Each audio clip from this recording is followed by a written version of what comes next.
Apreciados hermanos, qué gusto estar nuevamente con ustedes para estudiar la lección número 7 que lleva por título Idiomas, texto y contexto. Es una lección interesante donde estudiaremos varios detalles que se involucran, herramientas, pasos, procesos para una mejor comprensión de la palabra del Señor.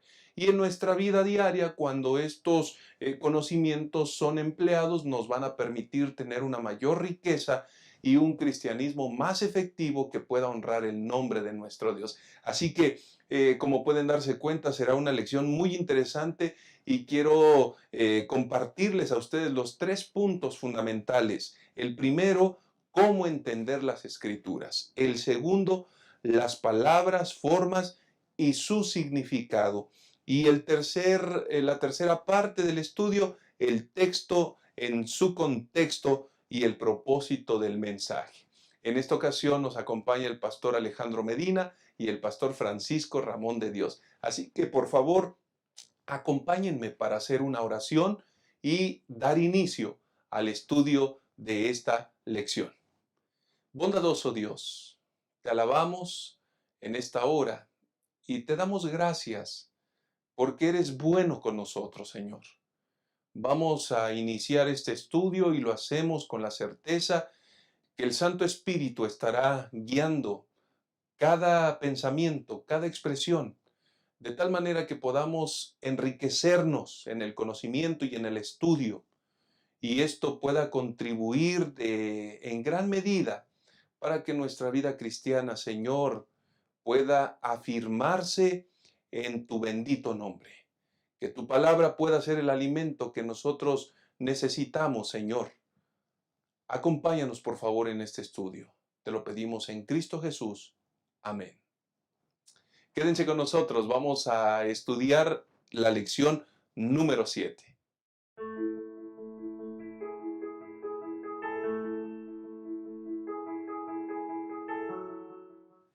Queridos hermanos, vamos a dar inicio entonces con la lección número 7 que lleva por título Idiomas, texto y contexto.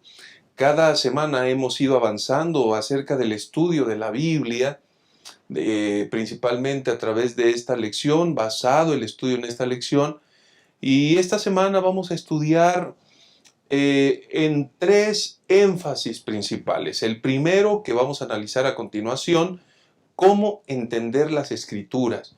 Pastor Alejandro Medina, este podría ser tal vez uno de los desafíos más grandes, cómo entender las escrituras, porque seguramente nos vamos a encontrar con grandes desafíos. Ayúdenos en la comprensión de este cuestionamiento, por favor. Bueno, en realidad es una pregunta muy amplia. Ujú.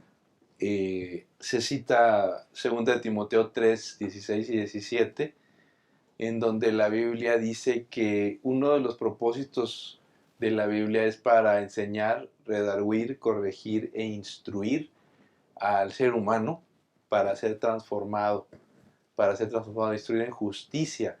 Los 4 verbos son muy importantes y el objetivo es transformarnos a los seres humanos, enseñarnos, redarguir es convencer, corregir e instruir. Y es interesante que enseñar e instruir no es el mismo significado en el idioma griego. Así que dice la palabra de Dios que Él la revelación divina en 2 idiomas. El idioma hebreo, por un lado, con un objetivo muy claro que nos da el Señor para darnos una parte de las Escrituras, pero luego nos va a dar el Nuevo Testamento en el idioma griego. El griego era el equivalente al inglés en esta época, es decir, el idioma universal. Hoy nosotros, si hablamos inglés, podemos andar por todo el mundo y en la mayoría de los países del mundo se puede uno comunicar en inglés. En aquella época el griego era el idioma universal en la mayor parte de Europa y en las zonas Egipto, Palestina, gracias a que previamente Alejandro Magno había Ujú. desarrollado el helenismo en todos esos lugares. Por eso el Nuevo Testamento se escribe en griego, era el idioma universal, era el idioma que se manejaba de manera internacional Así que eso permitió que al Evangelio desarrollarse y crecer de una manera extraordinaria. Es decir, el griego facilitó mucho la predicación del Evangelio. Pero hay otro factor que tiene el griego. El griego es uno de los idiomas más exactos de la historia de la humanidad. Es decir, es un idioma gramaticalmente muy bien estructurado que refleja el pensamiento de una sociedad en una época que, si bien es cierto, los idiomas no son perfectos, ningún idioma es perfecto, este es mucho más exacto que una buena cantidad de las lenguas que hemos tenido en la historia de la humanidad y pues favorece una mejor transmisión de las ideas. De, ahí, de esa manera, el Nuevo Testamento, las palabras de Jesús, se van a registrar en este idioma, lo que va a favorecer la, el desarrollo de las escrituras. Y finalmente decir que ese lenguaje universal que tenemos nos recuerda, a pesar de que el griego tiene su desarrollo, su transmisión, pues que el testimonio de Jesús, el testimonio de la Biblia, se pueda seguir transmitiendo en el idioma que sea hasta el día de hoy a cada uno de nosotros. Gracias, pastor. Y entonces, pastor Francisco, de cualquier manera, ya tenemos esas evidencias, esas herramientas muy importantes. La pregunta, ¿cómo entender las escrituras? Nos va a situar en un proceso, en una serie de acontecimientos. Finalmente, la Biblia tiene o se escribe como propósito, como para dar testimonio de la obra de Dios en la historia, de su plan para redimir a la raza humana, pero también para establecer los fundamentos, para trazar justamente el camino. Y en ese escenario ya vemos que intervienen varios idiomas, incluso una nación. Hoy nosotros somos privilegiados al tener diversas traducciones, pastor. No en todos los lugares se tiene semejante beneficio, pero ¿cómo allegarnos a la comprensión de las escrituras, pastor? Gracias, pastor Enoch. Ya el pastor Medina hizo referencia a, a 2 Timoteo capítulo 3, versículos 5 al 17, y tiene que ver con eso, pastor. El apóstol Pablo le dice persiste, del versículo 14, pero tú persiste en lo que has aprendido y te persuadiste sabiendo que de quién has aprendido y que desde las niñez has sabido las sagradas escrituras. Es decir, ¿cómo nosotros nos acercamos a la Biblia? Nosotros nos acercamos a la Biblia como lo que es, pastor. Palabra de Dios. Palabra de Dios. Aunque es cierto de que hay paráfrasis que diluyen la riqueza de un mensaje, aunque eso es verdad, pastor, una verdad también que es muy cierta es que la Biblia contiene un mensaje que para el lector puede marcarle la vida que él puede seguir desde niño, experimentar en cada etapa de su vida el plan de Dios, pero que tiene el propósito final, pastor, de hacernos sabios para salvación. Es decir, darnos ese discernimiento que nos prepare cada día para estar listos para el encuentro con Cristo Jesús. Además, quiero decir que, bien decía el pastor, que la enseñanza no es lo mismo que la instrucción. La enseñanza se le da a alguien que no sabe, la instrucción se le da a alguien que quiere aprender, la corrección a alguien que anda mal y redarguir a alguien que quiere cambiar su manera de pensar. Y la Biblia tiene ese poder, ese poder. ¿Y cómo lo hace? ¿Cómo el Señor llega a nosotros? A través de palabras. El poder que hay en la palabra es un poder tan grande que el Señor llega a nuestros corazones a través de las palabras. Y es por eso que ocupa lenguaje, este lenguaje que tiene el propósito de transmitirnos. Hoy nosotros no tenemos la Biblia ni en griego ni en hebreo, que para algunos se nos haría muy difícil tratar de entender toda su riqueza, pero tenemos la Biblia en nuestro propio lenguaje, pastor. Y siempre que nosotros nos acerquemos y nos aproximemos a ella, podemos hacerlo como la palabra de Dios y con la disposición a obedecer lo que ésta enseña. Gracias, Pastor Medina. Y vamos a encontrar un desafío, pero al mismo tiempo la Biblia, desde el Génesis hasta el Apocalipsis, nos presenta una continuidad que es consistente, y esto al mismo tiempo manifiesta y exalta, reconoce, respalda los principios que rigen la voluntad de Dios, y de esta manera podemos comprender de una forma mejor, porque la Biblia no se contradice a sí misma, pastor. De ninguna manera, la palabra de Dios tiene continuidad, es una de sus grandes virtudes. Si a eso le agregamos que son varios autores y que son siglos de diferencia entre uno y otro, y se mantiene una constante en las escrituras, es eso lo que nos hace pensar en su origen divino. Es decir, no estamos hablando de cualquier obra. Es muy difícil, yo he dicho en otras ocasiones, editar una obra de esta naturaleza con tantos siglos de diferencia, 1500 años de diferencia, son 15 siglos de diferencia entre un autor y otro en ocasiones, y se mantiene el mensaje, se mantienen las ideas, se mantiene la perspectiva, a pesar de que cambian los estilos, pero la palabra de Dios mantiene esa continuidad. Ahora, hay algo que es verdaderamente extraordinario, que va más allá de la continuidad, más bien que fortalece la continuidad, y es el tema de las palabras. El significado en todos los idiomas tienen sus palabras, y las palabras tienen un origen. Nosotros hablamos el castellano tiene un origen latín, es parte de las lenguas romances, como el italiano, como el catalán, como el francés, como el valenciano. Todos esos idiomas son de origen latín, pero las palabras que nosotros hablamos tienen un origen, tienen una razón por la cual surgieron.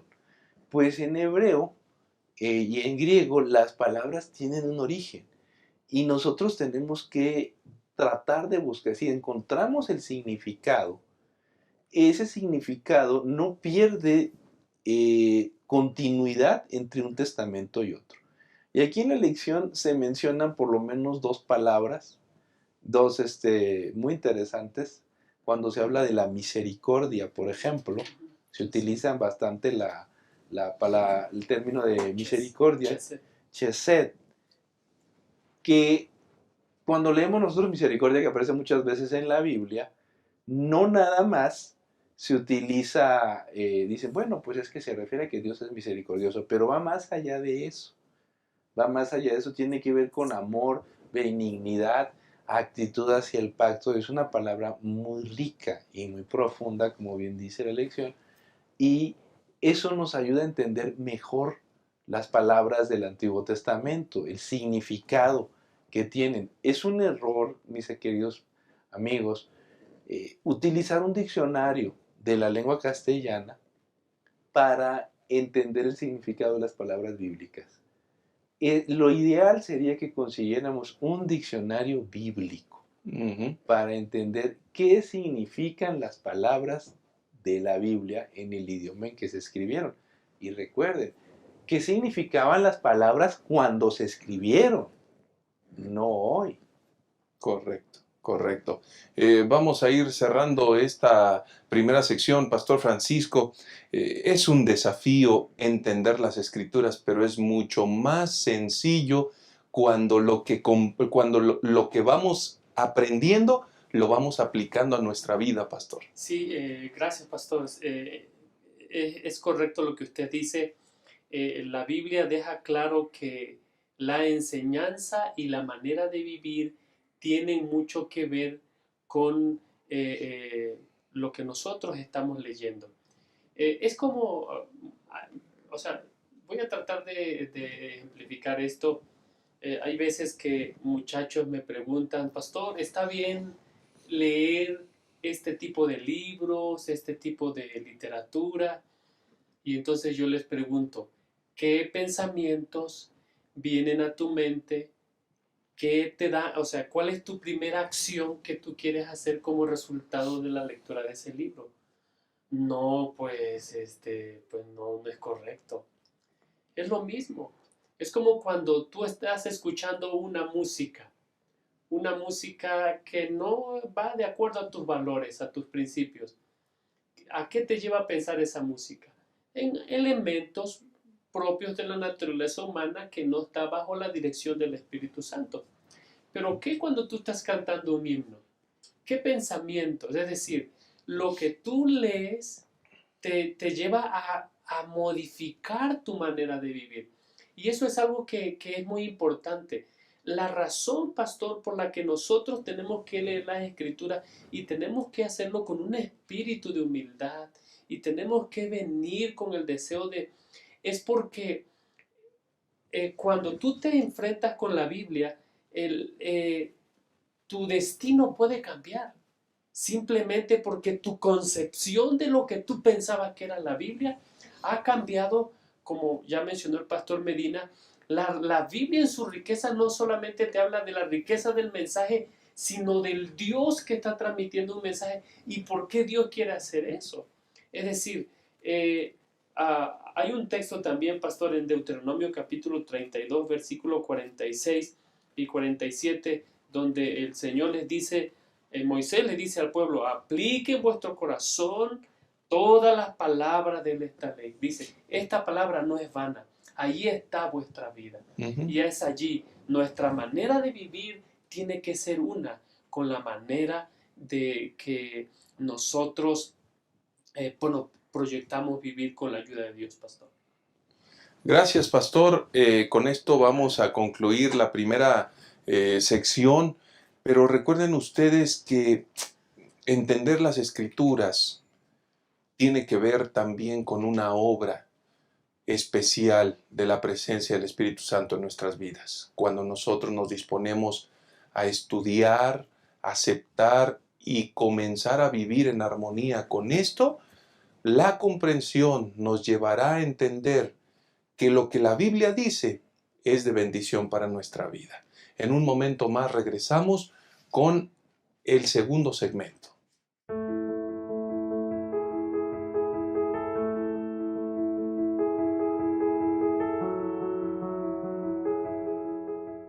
Estamos de regreso y vamos a continuar con el estudio de la lección número 7 que lleva por título Idiomas, Texto y Contexto. Y vamos a la segunda parte de esta lección, las palabras, forma y su significado. Pastor Alejandro, las palabras tienen tienen significados y algunas palabras, si no es que la gran mayoría de las palabras tienen esos significados tan ricos que permiten tener claridad, un mensaje, la comprensión de un mensaje de forma clara. Esto es muy importante, pastor.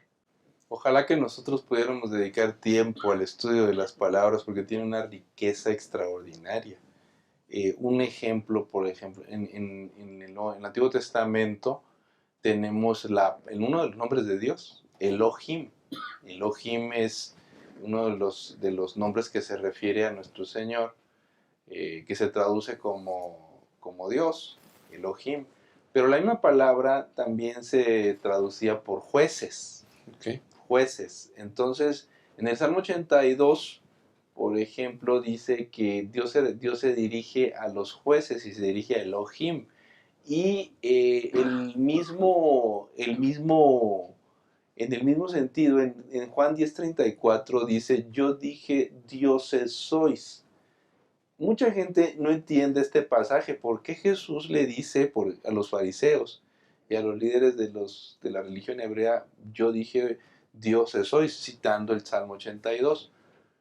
Pero aquí hay un ejemplo muy claro de que desconocer el significado de la palabra nos puede llevar a una interpretación equivocada. Y hay gente que dice, Jesús dijo que somos dioses. Y algunas personas con ideas medio simpáticas dicen, eso quiere decir que tenemos una divinidad, una fuerza, un poder. Cuando Jesús está citando el Salmo 82, que utiliza Elohim, y Elohim significa también, aparte de dioses, jueces.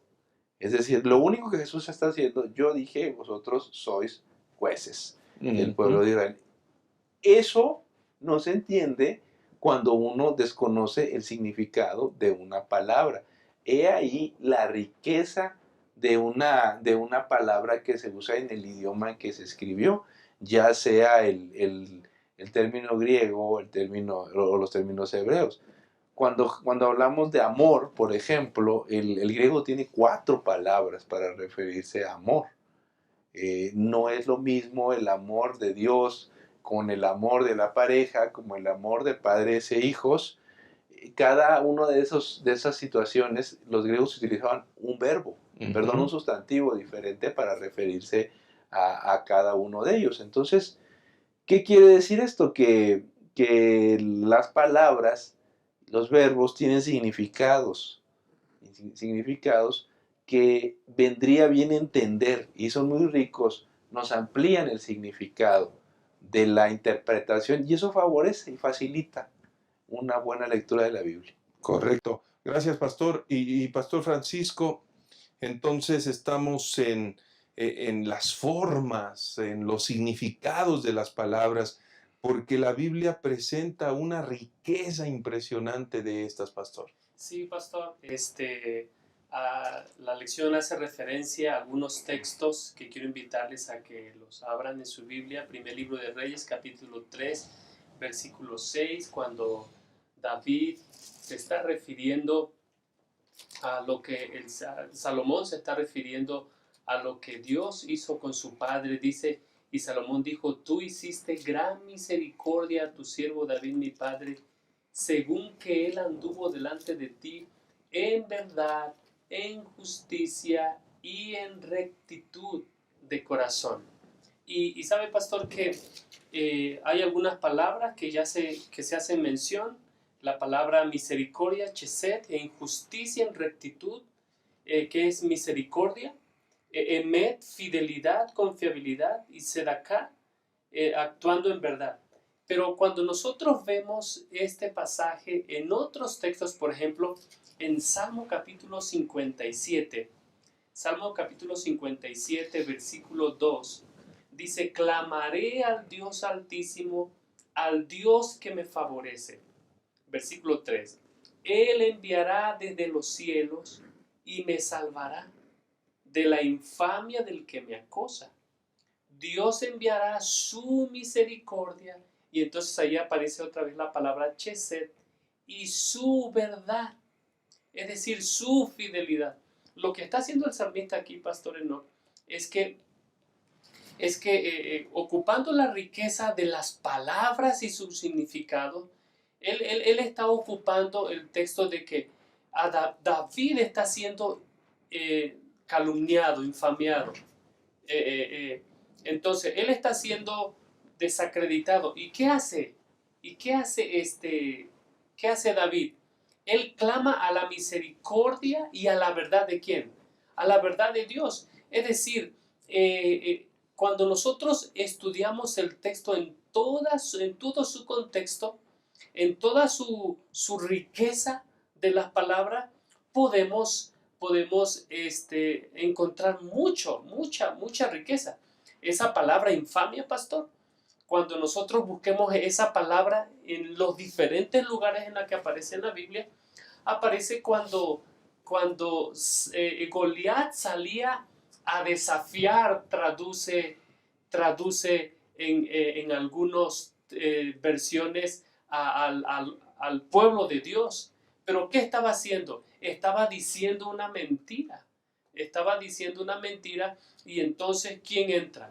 Entra Dios para liberar a su pueblo a través de los instrumentos escogidos, pastor. Muy bien. Eso tiene que ver con las palabras, con el significado. Pastor, pero cuando entramos, Pastor Medina, cuando entramos a este análisis de las formas, los significados, en algunos momentos, por ejemplo, el hebreo, utiliza un énfasis, una repetición constante, incluso 3 veces, para expresar alguna idea.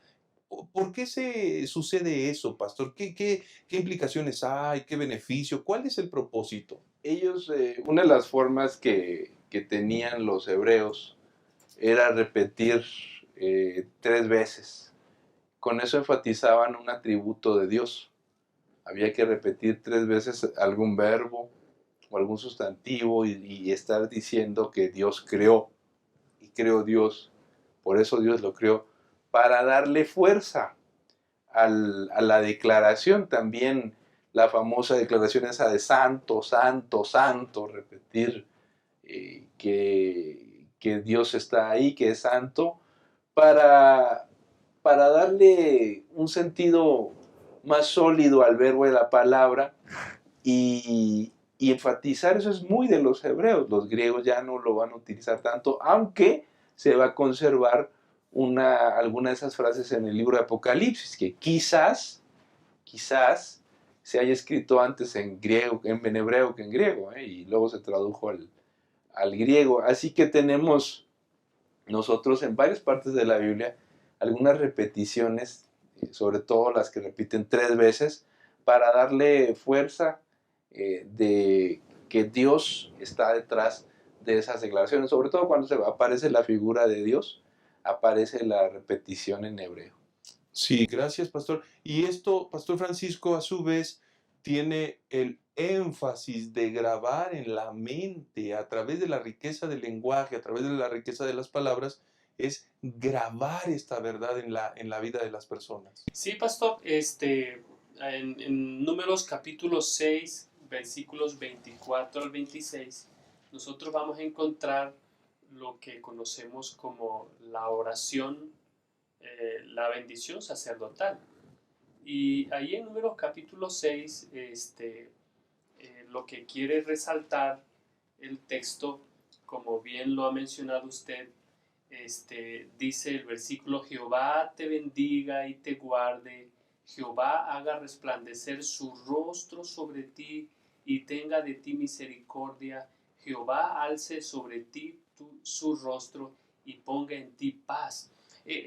Lo que trata de resaltar el texto es que lo que Dios hace en favor del ser humano, lo hace para que el ser humano pueda tener totalidad, integridad y bienestar, como lo expresa la palabra shalom, así como termina diciendo el versículo 26. Es decir, el mensaje de Dios transmite una riqueza para que nosotros podamos gozarnos. Ah, ¿Sabe, pastor, que antes en el bloque anterior estábamos platicando aquí entre nosotros, diciendo de que muchas veces nuestro contexto cultural no nos permite que nosotros apreciemos la riqueza del mensaje de Dios? Es decir, nosotros podemos ser afectados por nuestra cultura, el contexto donde nosotros vivimos, o cómo nos trataron nuestros padres, y entonces eso tiene un efecto negativo en cómo nosotros a veces leemos la escritura. Entonces, por eso lo importante es de venir a la escritura y permitir que la escritura misma ilumine, nos enriquezca y oriente en cuanto al plan que Dios tiene para nosotros como sus hijos.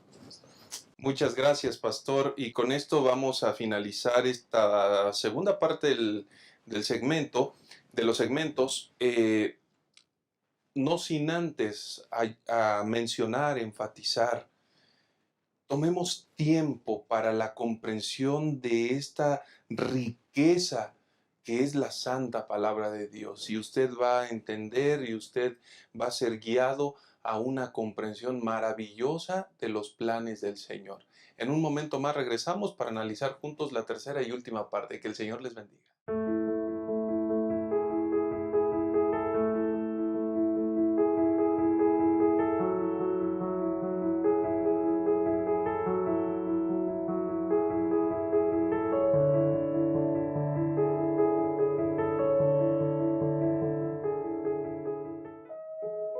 No pierdas esto de vista.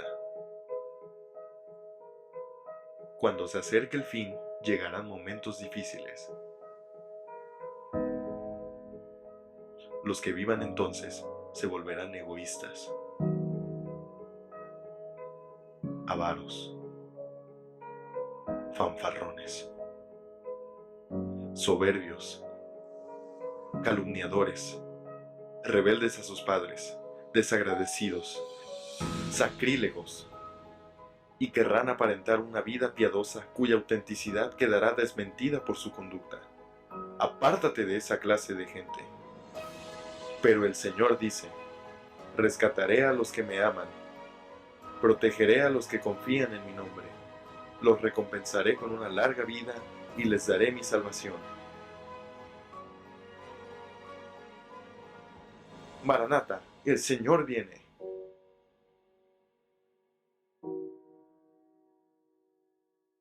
Gracias por estar con nosotros. Vamos a continuar con el tercer elemento del estudio de nuestra lección de esta semana, que tiene que ver con el texto, su contexto y el propósito del mensaje. Vamos a, en primer lugar, Pastor Medina, entender los textos y la diversidad de contextos, estos asuntos que son muy, muy valiosos, nos van a permitir centrarnos en una interpretación correcta. ¿Qué hay al respecto de este escenario, de los textos y contextos, pastor? Todos los textos están en un contexto. Es decir, todos los textos hay textos antes y después. A eso le llamamos contexto, lo que está antes y después del texto. Pero también hay contextos históricos. Es decir, viene muy bien saber en qué momento la palabra de Dios hace una declaración sobre tal o cual cosa. El famoso tema de las mujeres, de Corintios, cuando dice que no permito a las mujeres hablar. Esa declaración se hace en un contexto histórico. En un contexto histórico, y hay gente que quiere traer esa declaración a esta época, pero se hizo en un momento histórico que daba la necesidad de ejercer esas palabras, que no tienen nada que ver a veces con las interpretaciones que otros le dan, o una supuesta inferioridad de la mujer, que de ninguna manera se puede aceptar que la Biblia diga eso. También hay contextos literarios, es decir, ¿qué texto hay antes y después? Y una clave muy sencilla para entender los contextos literarios, es decir, lo que está antes y después del texto, es la palabra. Primero, tenemos una palabra que está dentro de un versículo. Es decir, hay una palabra que está dentro de un versículo. Ese versículo está dentro de un capítulo. Ese capítulo está dentro de un libro de las Escrituras. Y ese libro está dentro de todos los libros de la Biblia. Así que tenemos que ir siguiendo la línea. La palabra está en un versículo. Es decir, la palabra está rodeada de otras palabras. El versículo está en un capítulo, el capítulo está en un libro y el libro está en el resto de libros de la Biblia. Eso nos ayuda a entender que no podemos leer un texto de una manera aislada. Siempre está acompañado de otros versículos. Este principio nos lo dejaron los reformadores. Así que es en la Reforma Protestante, y es muy importante para no hacer interpretaciones que antojadizas, que uno dice, bueno, pues a mí me parece que esto significa eso. No, nosotros no podemos llegar a ese punto. Acuérdense que cuando hablamos de interpretación, tenemos que preguntarnos, ¿qué dice el texto? Y para saber qué dice el texto, tenemos que mirar el contexto. ¿Sí? Y si todavía vamos más allá, podemos mirar el contexto lingüístico.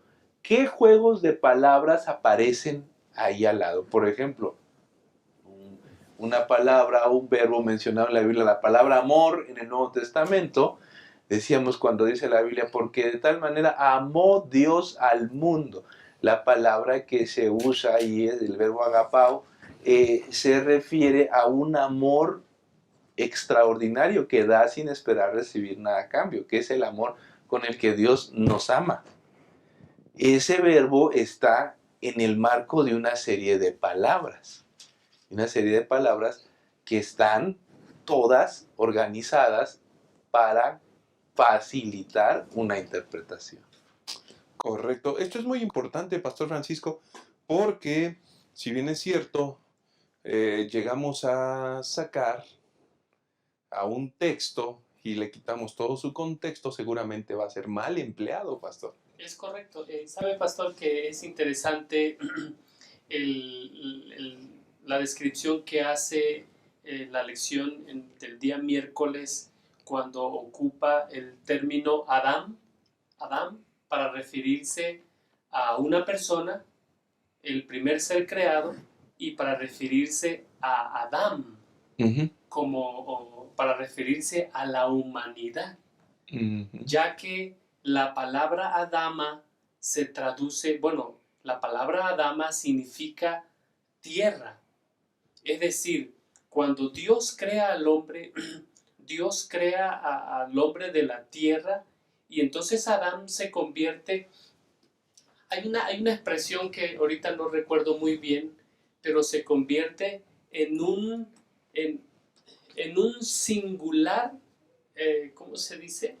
En un singular, es decir, Adán es una persona pero que representa a toda una raza, la raza humana, a una raza humana, pero después también ocupa la expresión para referirse a una persona que es Adán. Por ejemplo, en Génesis capítulo 2, versículo 7, nosotros vemos, Génesis capítulo 2, versículo 7 dice: entonces Jehová formó al hombre del polvo de la tierra y sopló en su nariz aliento de vida, y fue el hombre un ser viviente. Aquí está refiriéndose a la creación de Adán. Pero más adelante, en Romanos capítulo 5, versículo 12 al 14, encontramos a Jesús como el segundo Adán. Es decir, en Génesis encontramos como Adán como la cabeza de la creación de Dios. Y en el Nuevo Testamento, en Romanos, encontramos a Jesús como el segundo Adán, como de la cabeza de los redimidos. O sea, ¿quién encabeza la redención de la raza humana? El segundo Adán, Cristo Jesús. Lo interesante son los contextos, como uno en un ambiente perfecto cae, y con uno en otro ambiente, el otro que es Jesús, perdón, en un ambiente inhóspito, desértico, pues vence por la gracia del Señor. Entonces, la riqueza del mensaje nos ayuda a ver la profundidad del mensaje que hay en el texto, Pastor Enoch. Gracias, Pastor. Y ahora, Pastor Alejandro, cuando vemos los libros de la Biblia, vamos a encontrarnos que fueron escritos por distintas personas. Y a su vez, cada libro enfatiza un mensaje. Ya eso nos va a permitir encontrar, por ejemplo, libros que hablan acerca de profecía, vamos a encontrar los salmos, etcétera, etcétera. Hay una clasificación, pero para poder entender la realidad de esos, es decir, su mensaje, ¿qué tenemos que hacer? ¿A dónde tenemos que ir? Es muy importante aprovechar estos libros porque tuvieron un autor. Y hay que averiguar quién es el autor de esos libros. En algunas ocasiones están identificados, en otras no. Tanto el autor como el entorno. ¿Qué situación rodeaba al autor cuando escribió el libro? En algunos casos sí lo podemos identificar. Pero, por ejemplo, cuando leemos el Salmo 57, que para mí me parece un salmo muy bueno, el salmo del arrepentimiento de David, y, perdón, 51, perdón, muchas gracias, Salmo 51, de arrepentimiento de David, pues cuando él se arrepiente por el pecado con Betsabe, Ujú. y entonces él reconoce ahí, dice, yo hice esto, yo hice aquello, hice el otro, y podemos conectar el salmo con la historia de la caída con Betsabe, el caso de la muerte de Urías, todo eso. Entonces el salmo adquiere un significado mucho mayor, Ujú. porque lo podemos conectar con ese momento. Pero hay que averiguar quién es el autor de ese salmo y en qué momento histórico lo escribe. Y para eso vale la pena saber quién fue el autor. El Evangelio de Marcos toma un significado muy bueno cuando uno se da cuenta que el autor del Evangelio de Marcos es nada menos que ese chico que el apóstol Pablo echó. Es decir, que más bien al principio el chico se asustó, desanimó. se desanimó y se dejó el ministerio, Ujú. siendo muy jovencito. Y entonces luego quiso regresar y el apóstol Pablo no lo quiso y se peleó ahí con su compañero de viaje misionero. Pues va a ser nada más y nada menos que el autor del primero de los evangelios de la Biblia, que es el Evangelio de Marcos. Y va a ser muy importante porque de ahí, de su relato, Lucas y Mateo van a tomar el relato de Marcos de un chico que aparentemente ya no se esperaba nada. Ujú. Pero qué maravilla que él se haya arrepentido, haya vuelto al camino y entonces tratar de seguir al Señor y escribir el Evangelio. Es decir, es importante, hermanos, saber quién escribió el texto y en qué momento lo escribió. Eso es otro de los contextos importante en los contextos históricos cuando uno estudia la palabra de Dios. Gracias, pastor. Y a través de eso, Pastor Francisco, nosotros podemos entender el propósito del mensaje del libro, por ejemplo, ¿no? Eso nos va a permitir encontrarnos con un escenario donde nos brinde herramientas, conocimiento, la comprensión, la postura, varios elementos importantes. Sí, pastor, sabe que nosotros encontramos que la Biblia en realidad es un relato en cómo Dios interviene en la vida del ser humano. La Biblia registra eso. Las vicisitudes, los problemas, las dificultades que nosotros a veces enfrentamos en nuestra vida hoy no son ajenas a las Escrituras. En realidad es por eso que la Biblia es un libro santo, es un libro distinto, porque revela, nos informa de la intervención de Dios, Pastor Enoch. Sí. Hace algunos años atrás, en una clase de principios de hermenéutica, el profesor nos llevó a leer Génesis 4. Génesis 4, 1, Génesis 4, 1 al 5. Y lo interesante es que el pastor, el maestro, quería que nosotros, leyendo solamente Génesis 4, dice, ¿qué ven? ¿Qué ven de diferente en el mensaje? ¿Qué no está pasando? Y es el sentido del mensaje. ¿Cómo el sentido del mensaje hace énfasis, como en la cultura hebrea el primogénito es el principal, y cómo ese énfasis va cambiando del primogénito al segundo hijo, y cómo va resaltando la acción del segundo hijo con respecto a la acción del primer hijo?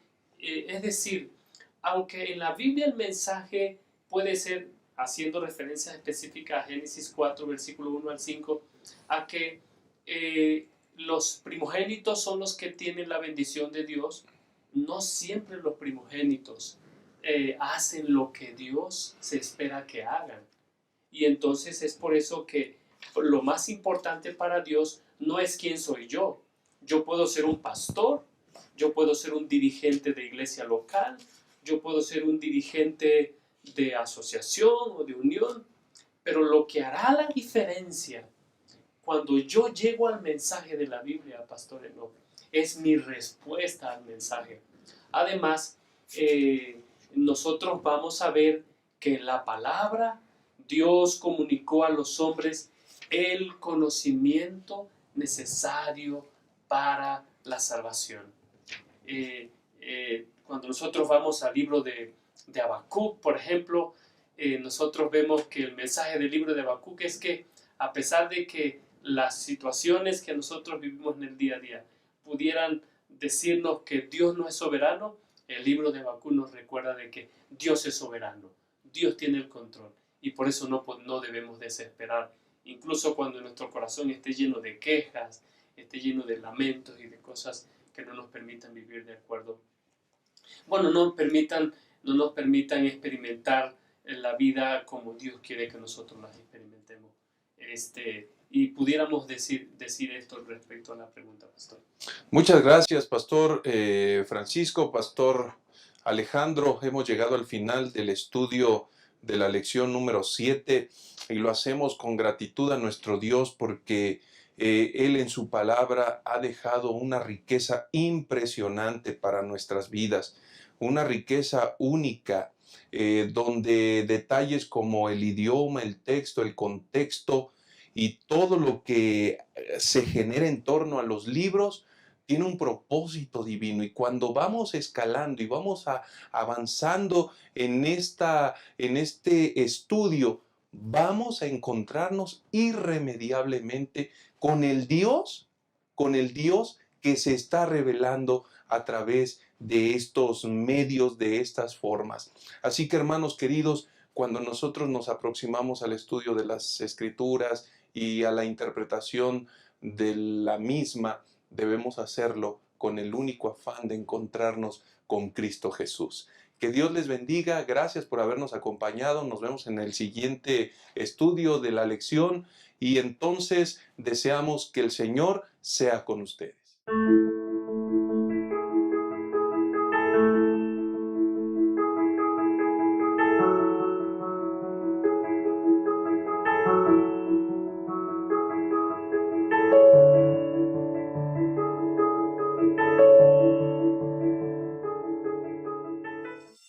Lo que hoy estamos presenciando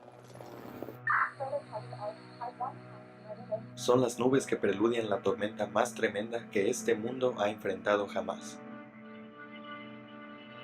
Eventos, desastres, señales. Todo apunta en la misma dirección. El final. Eso que puede parecer que no es más que otro suceso cotidiano, pudiera tener consecuencias eternas. ¿Eres capaz de identificar lo que sucede a tu alrededor? Mantenerte indiferente ante los engaños finales podría provocar la pérdida de tu vida eterna.